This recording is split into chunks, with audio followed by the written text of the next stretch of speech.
Oi pessoal, tudo bem aí com vocês? Vamos dar continuidade à nossa aula de TMI, agora a aula número 5. Na aula passada e retrasada, eu já comecei a associar o diagrama de Pauling à tabela periódica, né? Então o que nós falamos? A tabela foi criada para associar elementos químicos que tinham características semelhantes. Então já falei para vocês da família 1, que é a família dos metais alcalinos, onde todos eles terminam em subnível S1. Falei da família 2, que é a família dos metais alcalinos terrosos, que todos terminam em subnível S2, não é? O que tem em comum o pessoal da família 1? Um elétron na camada de valência. E o pessoal da família 2? 2 elétrons na camada de valência. Aí depois falei para vocês que a parte central da tabela nós íamos dar uma puladinha e fomos lá para a 13ª família, que antigamente se chamava de família 3A, que era a família do boro. Todos eles têm subnível mais energético P1, aí eram terminações em subnível P. Aí disse a vocês que para saber o número da família bastava somar o número 2 ao número de elétrons lá no subnível P. Aí falamos da família 3 ou 13, que é a família do boro.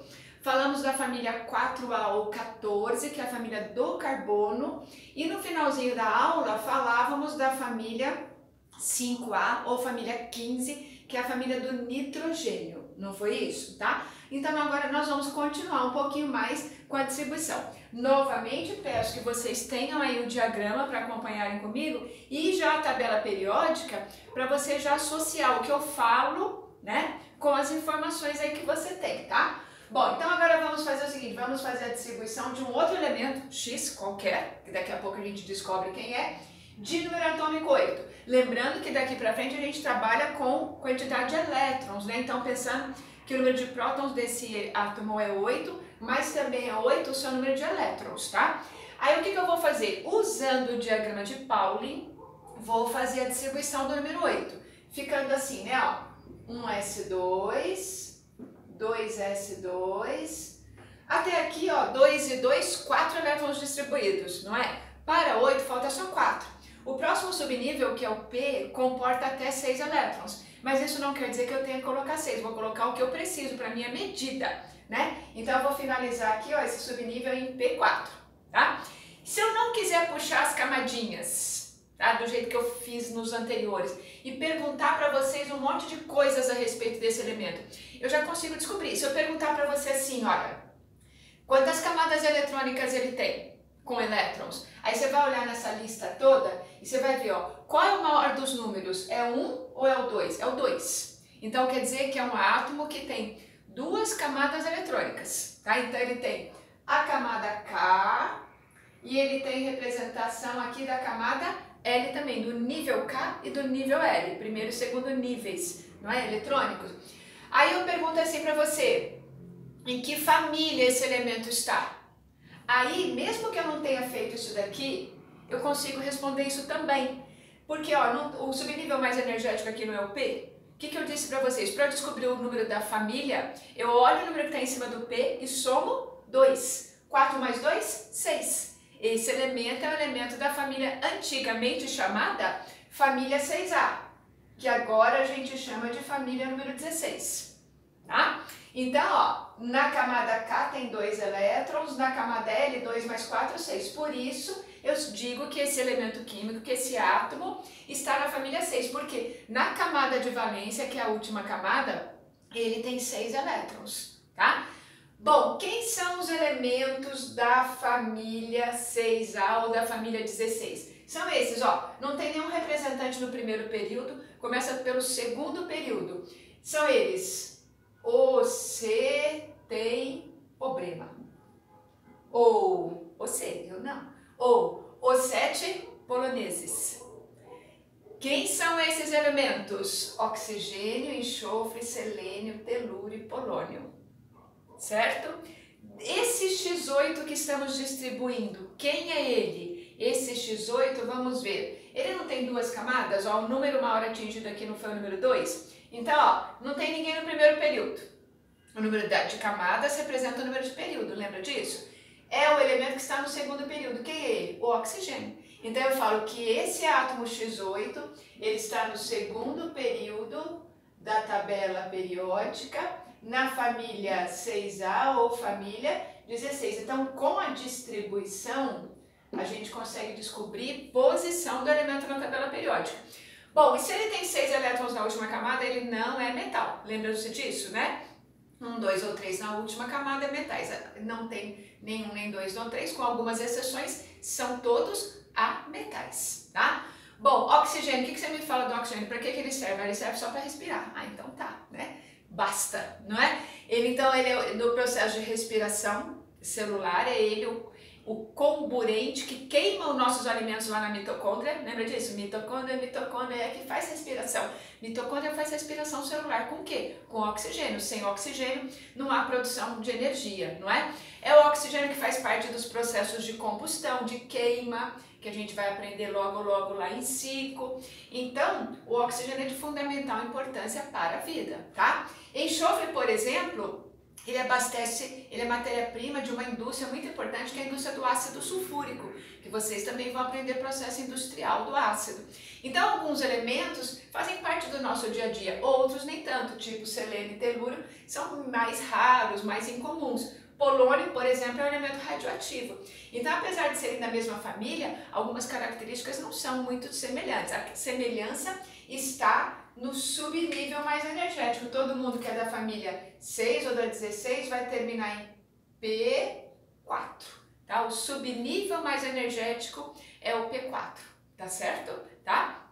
Esta família tem um nome específico, esta chama-se família dos calcogênios. Calcogênios. É bom que vocês saibam esses nomes, que esses nomes às vezes são pedidos, tá? Então, família 1, metais alcalinos, família 2, alcalinos terrosos, aqueles que têm nomes específicos, eles serão cobrados, tá? Então, essa é a família dos calcogênios, que reagem muito bem com o carbono, formando os carbono-carbonos. Então, por isso essa nomenclatura, tá certo? Então, família 6A, o 7 polonês, ou você tem problema, oxigênio, enxofre, selênio, telúrio e polônio, ok? Tá acabando a distribuição das famílias, dos elementos representativos. Daqui a pouco nós vamos lá para a parte central da tabela periódica, tá bom, gente? Então, agora eu vou mostrar para vocês a distribuição de mais um elemento. Estou indo em sequência mais ou menos numérica, com números menores, para a gente perder menos tempo na distribuição. Mas existem átomos com um número de elétrons bem maior que esse, tá? Vocês sabem disso, tá? Bom, agora vamos para o X número 9, tá? X9. De novo, faço a mesma historinha. Seguindo o diagrama de Pauling, vamos à distribuição. 1s2, 2s2. Bom, 2 mais 2, 4. Para 9, preciso de 5. Próximo subnível 2p6, ao invés de 6, eu vou finalizar a minha distribuição em p5. Aí, de novo, ó, na camada K tem 2 elétrons, na camada L tem 7 elétrons. Se eu quiser saber o número da família, eu faço isso que eu fiz, ou se eu não quiser puxar aqui, eu vejo o seguinte, é um átomo que tem 2 camadas eletrônicas, porque o maior número atingido é o 2, que representa a camada L, e sua família, se eu somar aqui ao número 5, 2, ele é da família 7A. 7A, ou hoje chamado família número 17. Quem são esses elementos? Ninguém no primeiro período. Aí começa assim, ó, folclore brasileiro de índios ateus. Ou Fanta, clonou Brahma e imitou Antártica. Quem são esses elementos? Flúor, cloro, bromo, iodo e astato, tá? São elementos que têm o que em comum? Todos eles têm como subnível mais energético o P5. Isso faz com que todos tenham na camada de valência, que são os elétrons da última camada, para todos aqui, 7, tá? Quem que a gente conhece aqui? Bom, a gente conhece aqui o flúor, por exemplo, na prevenção da cárie, né? Quando você vai ao dentista, que você faz uma profilaxia, uma limpeza, depois o dentista passa flúor. O flúor em pequena quantidade faz bem, segura a fixação do esmalte dos dentes. Em grande quantidade ele faz efeito contrário. Então contaminações com flúor são perigosas, certo? Por exemplo, quando você era criança tinha aquele creme dental Tandy lá. aquele lá, se tem a quantidade de flúor, deveria ter menos, porque tem criança muito pequenininha, tipo um bebezinho, 2, 3 anos, que já escova o dentinho, logicamente. O que ele faz enquanto ele escova o dentinho? Ele não consegue cuspir. Aí às vezes ele engole. Se ele engolir excessiva quantidade de flúor, vai ter probleminha no osso. Então, excessiva quantidade de flúor não é boa não, tá? Só em pequena quantidade. Cloro. O flúor também, sabe esses vidros, esses pratos que são brancos, mas que não são de cerâmica, não sei se você já viu, ele é um prato aparentemente parece cerâmica, totalmente branco, mas ele na verdade ele é um vidro que é, entre aspas, atacado com flúor, aí vai fazer aquela cor totalmente branca, só que continua sendo vidro, tá? Então o flúor é utilizado na indústria de vidro com muita frequência. Em Suzano nós temos a Nadir Figueiredo, né? Que faz esse prato branco que eu tô falando para vocês. E eles usam lá o flúor para fazer esse ataque. É como se varresse o vidro e embaçasse ele a ponto dele ficar esbranquiçado, totalmente branco, tá?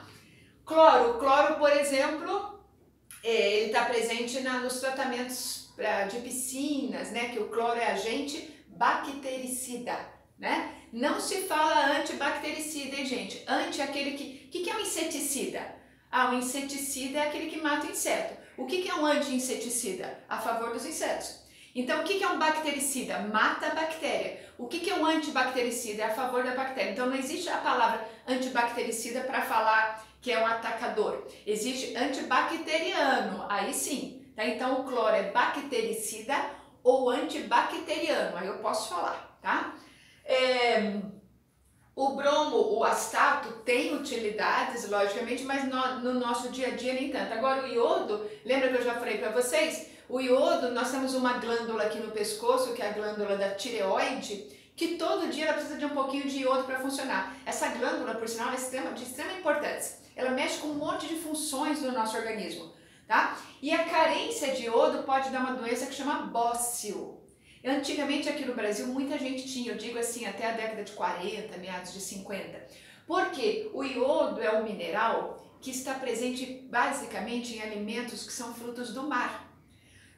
Nós temos o Brasil um país continental, onde tem algumas regiões brasileiras que logicamente não tem mar, e antigamente não havia transporte de produtos congelados, tipo chega camarão numa região lá que não tem mar. Hoje chega, mas até então não acontecia isso. Então tinha muita gente que tinha carência de iodo. Aí, desde aquela época, em meados da década de 50, o Brasil fez um acordo com as refinadoras de sal para colocar no nosso sal de cozinha, que é o cloro aqui, ó, cloreto com sódio lá da família 1, que é o cloreto de sódio, sal puro, para colocar iodo. Aí todo dia hoje, quando você come uma comidinha salgadinha, você come um pouquinho de iodo. Aí você não vai ter essa carência, não vai ter essa doença chamada bócio. Que a gente só vê isso hoje nos livrinhos de ciências, assim, não existe mais no nosso dia a dia pessoas com essa disfunção. Existe, assim, hipotireoidismo, hipertireoidismo, que já são coisas correlatas também à disfunção da tireoide, mas não exatamente pela carência de iodo, tá certo? Tá? Então, família 7 também tem um nome específico, tá? Esta é a família que a gente chama de família dos halogênios. Esse nome se dá porque eles formam haletos com facilidade, ácidos halogenados, HF, HCl, HBr, HI, então por isso a palavra halogênios. São eles, flúor, cloro, bromo, iodo e astato. Folclore brasileiro de índios ateus, tá bom? Família 7 ou família 17, subnível mais energético P5, tá? Falamos um pouquinho do flúor, mas temos outros representantes aí também, certo?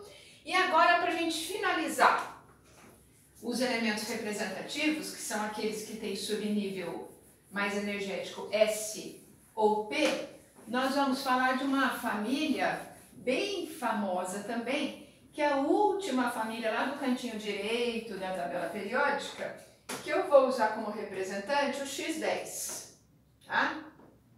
De novo, ó, historinha se repete, subnível, começamos lá com o primeiro subnível do diagrama de Pauling, que é 1S2, aí depois vem aqui 2S2, 2 mais 2, 4, para 6, 10. Agora, o último subnível aqui será completo. Ó. Ser completo é ser representado com os elétrons máximos. Lembra que no P cabe no máximo 6? Então, eu coloquei aqui a máxima quantidade, tá? Bom, na camada K, esse átomo tem 2 elétrons. Na camada L, esse átomo tem 8. Esse átomo X10, ele pertence à família que a gente chamava antigamente de 8A, ou família 18, ou também alguns grupos representados, algumas tabelas como família 0, tá? É a família que é representada por Helena, nem arrumou carona, chegou de Honda. Honda escolar. Helena nem arrumou carona, chegou de Honda. Quem são esses elementos? Esses são os famosos gases nobres.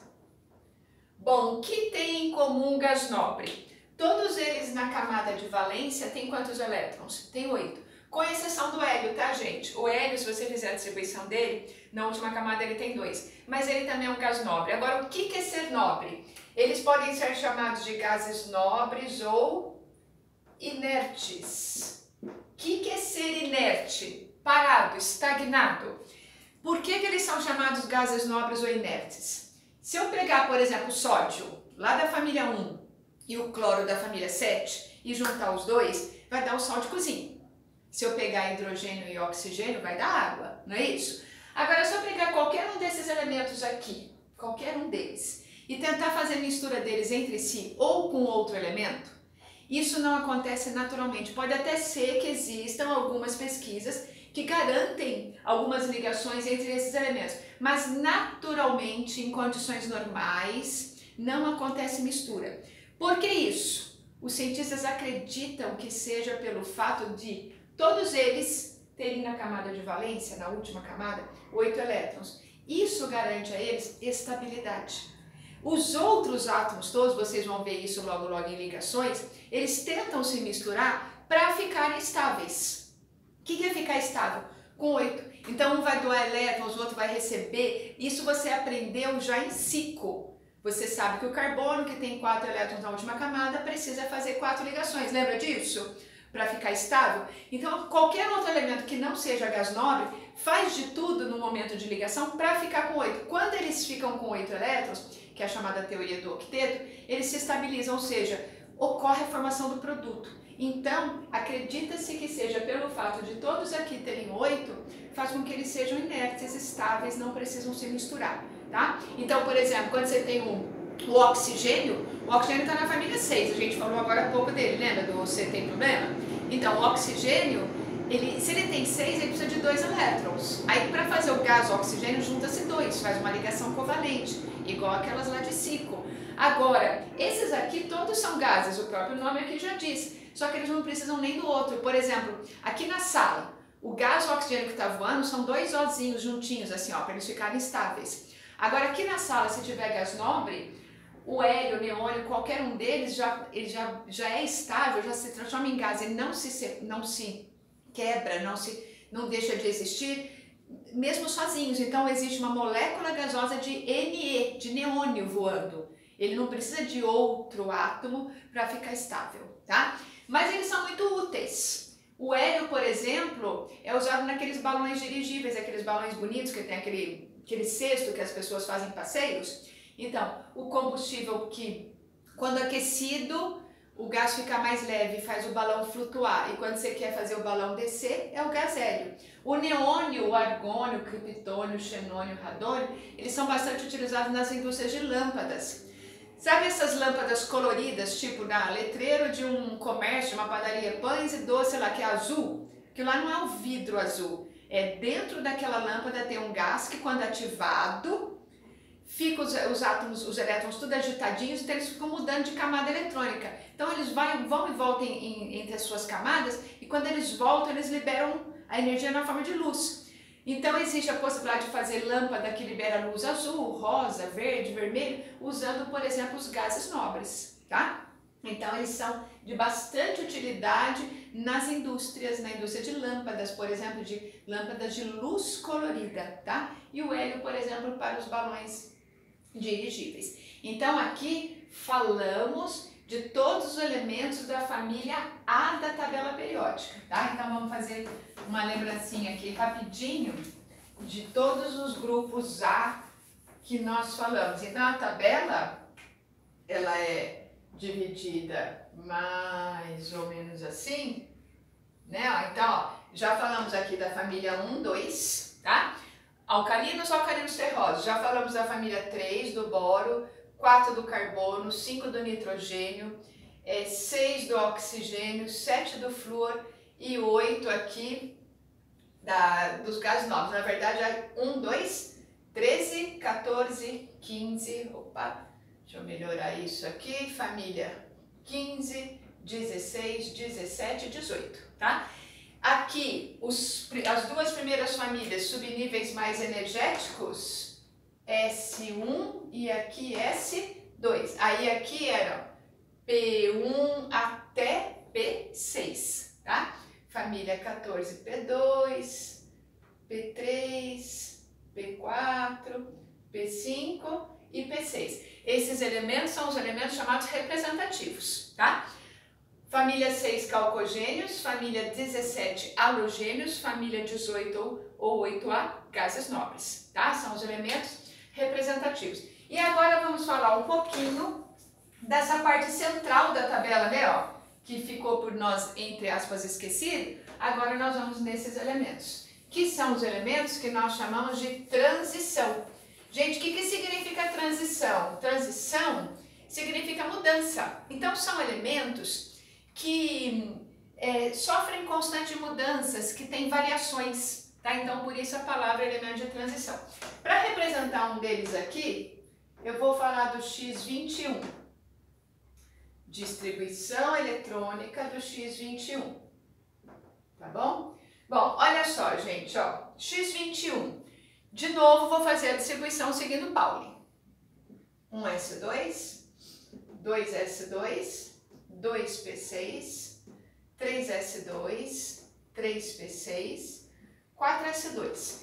Fui seguindo o diagrama e fiz o seguinte, ó, 2 e 2, 4, e 6, 10, mais 2, 12, mais 6, 18, mais 2, 20. Para 21 falta 1, não é? Depois de 4S2, se você olhar no diagrama, vem 3D10. Eu não preciso de 10, eu vou parar em 3D1. Dá uma olhada, é a primeira vez que a gente faz uma distribuição onde o subnível mais energético é o subnível D. Toda vez que você fizer a distribuição e o subnível mais energético for um subnível D, você está falando da família B, que são os elementos chamados elementos de transição. Já vou até acrescentar aqui, ó, metais de transição, tá? Ou seja, o que eu quero que você entenda aqui? Todos esses elementos que nós fizermos aqui, que o subnível mais energético for D, a gente chama de elementos da família B, que são os metais de transição, todos eles têm na última camada 1, 2 ou 3 elétrons, tá? Todos eles têm 1, 2 ou 3 elétrons na última camada, certo? Bom, agora tem uma diferencinha para a gente aplicar aqui na hora de representar o número da família e coisas desse tipo, tá? Todos os elementos de transição, com algumas raríssimas exceções, têm 1 ou 2 elétrons na última camada. Então agora, o número de elétrons da última camada não tem nada a ver com o número da família. Por exemplo, família 2 dos metais alcalinos. Todos tinham 2 na última, então eu chamava família 2 por isso, não é?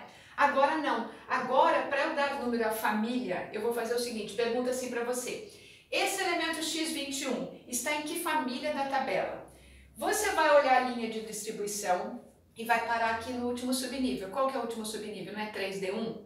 Aí agora eu peço que você olhe esse número que está aqui em cima. Que número que está aqui em cima? Ah, o número 1. Soma 2.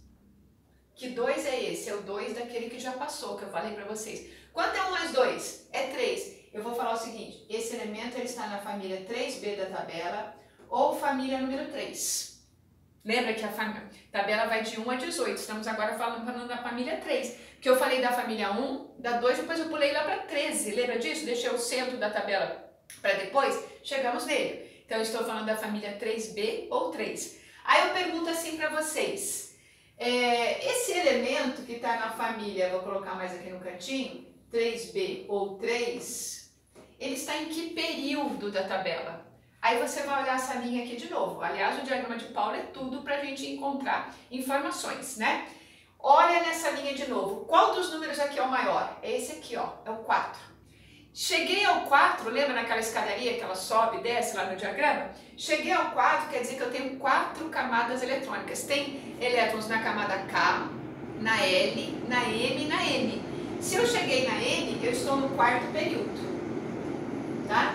Então, esse elemento é um elemento que está na família 3, no quarto período, certo? Você vai olhar lá na sua tabela.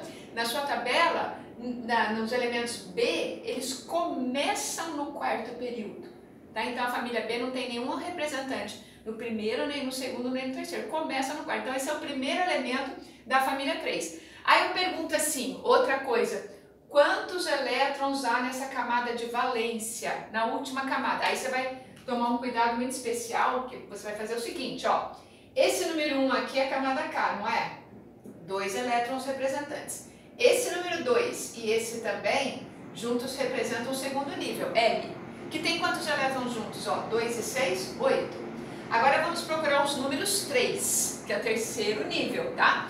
Ó, aqui tem número 3, aqui tem número 3 e aqui também tem, não tem? Ó, todos os números 3 representam a camada M. Quantos elétrons? Ó, 2 e 6, 8. Mais 1, 9.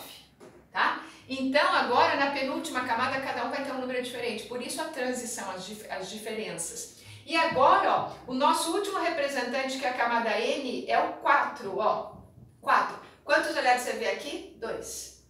Então, ó, ele tem quantos elétrons na última camada? 2, mas ele não está na família 2. Agora o número da família depende único e exclusivamente ao subnível mais energético. Ele que vai determinar o número da família. Subnível mais energético D1, somo 2, família 3. Agora se eu perguntar quantos são os elétrons da última camada, da camada de valência, você vai falar para mim, são 2 elétrons. Por isso eu digo que esse X21 é um metal. Metal de transição. Por que chama metal de transição?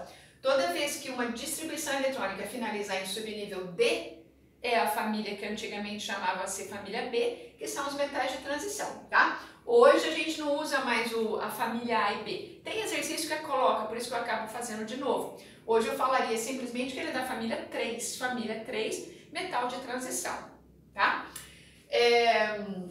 Então, todos eles vão terminar, ó, se for família 3B, vão terminar em D1 e assim por diante nas outras famílias, tá? Bom, bons condutores, dúcteis, maleáveis, conduzem energia, altos pontos de fusão e ebulição, que são aquelas características dos metais. Agora, eu não vou ficar contando historinha dessas famílias para vocês, por quê? Não há muita necessidade da família B você decorar a sequência. Você vai ver nos nossos próximos assuntos que a gente vai precisar conhecer os elementos da família dos metais alcalinos, alcalinos terrosos, calcogênios, halogênios. Eu vou precisar que você conheça a sequência. Esses já nem tanto. Então eu não vou contar as historinhas porque a gente não precisa ficar decorando posição exata de elementos da família B. Precisamos saber posicionar. Indicar família, indicar período, mas não quem são os elementos da família 3B, da 4, da 5, etc. Tá bom? Tá? Até aqui tudo certo, gente? Deixa eu mostrar para vocês mais um exemplo aqui.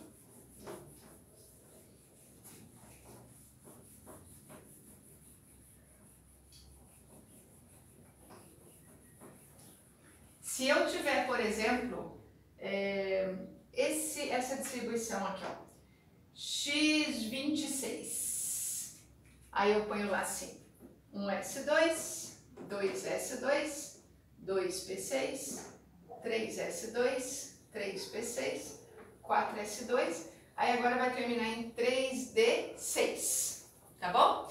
Se eu tiver o X27 e o X28, Você concorda que a gente começa igualzinho? Aí, aqui a gente vai parar em 3D7. Aqui, aqui eu vou parar em 3D8. Não é assim? Aí eu falo assim pra vocês, fala pra mim o nome da família desses elementos. Só família. Aí você fala, professora, é só vir aqui, ó, somar 2 e somar 2. Aí eu vou falar aqui 8B, 9B e 10B. Só que você vai olhar na sua tabela, não tem esse negócio de 8B, 9B e 10B.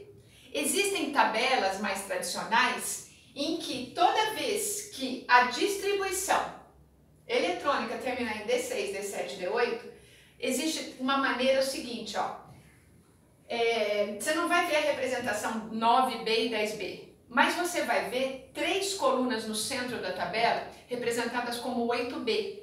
Então, eu vou combinar o seguinte para vocês, ó. Quando a distribuição eletrônica terminar em D6, D7, D8, para a gente descobrir a família, a gente somou 2 aqui, não foi? Ao somar, encontramos 8, 9 e 10. Então, eu falo o seguinte, ó. O x26 está na família 8, o x27 na família 9, o x28 está na família 10. Ou então, eu falo o seguinte, quando a somatória der 8, 9 ou 10, todos eles podem ser chamados elementos da família 8B. Porque se você olhar no centro da sua tabela, tem 3 colunas representadas como 8B. Então, na nomenclatura antiga, as 3 colunas 8B são aquelas que são das famílias atuais 8, 9 e 10. Tá? Cada uma delas representadas por elementos diferentes, mas agrupadas na antiga nomenclatura em família 8B. Então eu chamo família 8 ou 8B, família 9 ou 8B, família 10 ou 8B. É isso, tá bom? Vamos na próxima aula fazer mais uma distribuição e aí fazer um resumão da tabela com todas as características dos elementos em relação à distribuição e características físicas e químicas dos elementos. Tá bom, gente? Muito obrigada. Até o próximo encontro. Beijo!